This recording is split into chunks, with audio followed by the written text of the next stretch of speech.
Would you use a tracking app to know the whereabouts of your children? It's a trend that's gained momentum over the last few years, but health experts have warned that using tracking devices can make children more anxious and feel less independent. Well, Clare Fernyhough is from Generation Focus. They are a group which campaigns for schools to go smartphone free. Clare, good morning to you. Good morning.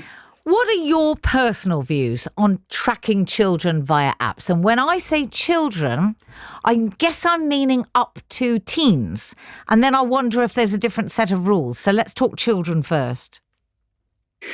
So in terms of children, so I've got a daughter who's 11, and I fully understand that, as a parent, I want to keep her safe. That's what we all do. And it seems to make complete sense that actually by tracking her location, I can do that and I can always know where she is. I really truly believe that there are actually some real unintended consequences about tracking. We are essentially saying to children, the world is not safe unless we know exactly where you are at any given moment. And that tells them that actually, they're not safe. And that's not, it's not true. The world is safer than it has ever been. So I think we are unfortunately putting our own anxiety onto our children.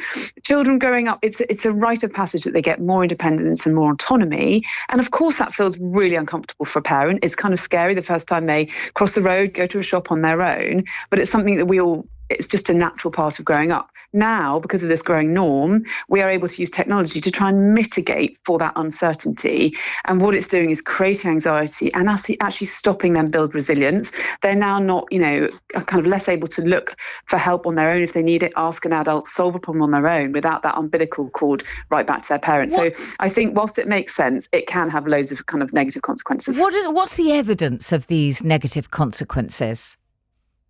So there's not a huge amount of evidence into tracking. There's a couple of studies because obviously it's a very, very new phenomenon. But what there is a whole swathe of evidence about is autonomy and how important it is for children when they're growing up. Independence is a basic psychological need. It's part of development. And if we take that away and they have that complete umbilical cord, whether it's constant texting or, tracking, that there is huge evidence for that creates anxiety in children. So children with more protective helicopter parents, as it were, tend to be more anxious, and there's a huge amount of evidence that supports that. What about, by the way, I've just been told it's snowing, like it's some monumental event in London, which of course it is. You've spoken with other parents and head teachers on this topic. What's the consensus? So what's really interesting in terms of head teachers, so our campaign is we want to get phones out of schools. What we're hearing from head teachers is they want to get phones out of schools too, because they see on a daily basis what the impact is having in terms of focus, learning, attention, well-being.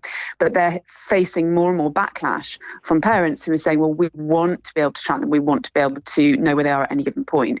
And what that means for heads is that they can't then say, well, we're going to get rid of phones. And in fact, we've even had some head teachers tell us they've had parents getting really quite aggressive with them. One was told, if you ban phones and something happens to my child, you're going to have blood on your hands. So there's a real change of perception here that unless a child has a smartphone and is being tracked, then they are not safe. And that's exactly what this letter and this campaign is about, to try and actually kind of, put that to bed. It's not based on evidence. In terms of parents, it's becoming much more of a norm, isn't it? But I think we just need to really take a step back and pause and think, is this actually based on evidence? Is this helping our children, or is it just making us feel a little bit less anxious as parents? Okay, what about a teenager who's been given the permissions to go out at night, for example, where now that we do have the ability to have a smartphone and for them to perhaps use an app for a taxi or a car service to pick them up, do you feel the same way about teenagers? I feel it even more about teenagers, actually. I think, that's when they need to be developing this independence. And actually, we now hear from, people in their 20s, even late 20s, who are saying, my parents are still tracking me.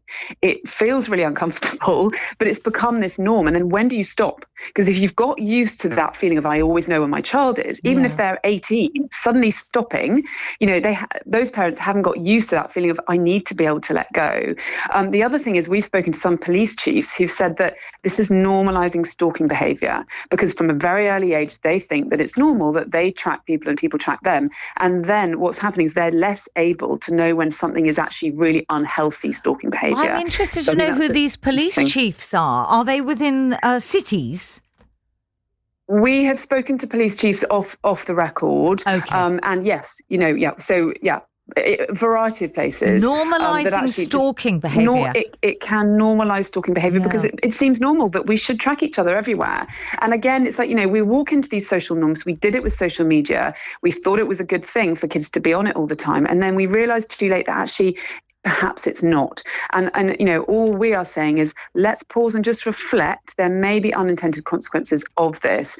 Also what it's doing is normalizing the idea of having to have a smartphone at a young age. So we know from the evidence that the younger a child gets a smartphone, the worse their mental health will be. But now parents feel like they have to give a smartphone.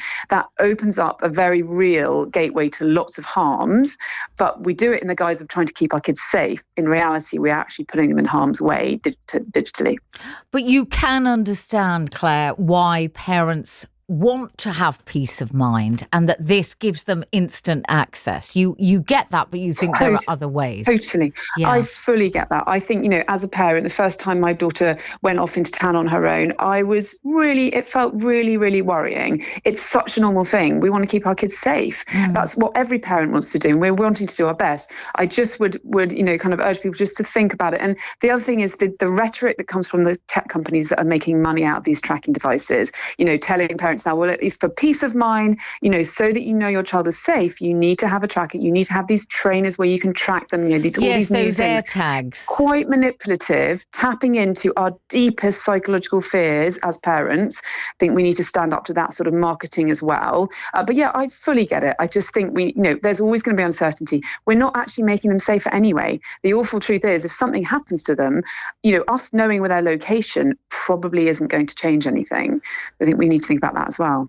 Claire, it's been absolutely edifying to talk to you. Good luck with continuing this campaign. And I'm pretty sure we're going to get a number of people calling in and sharing their views.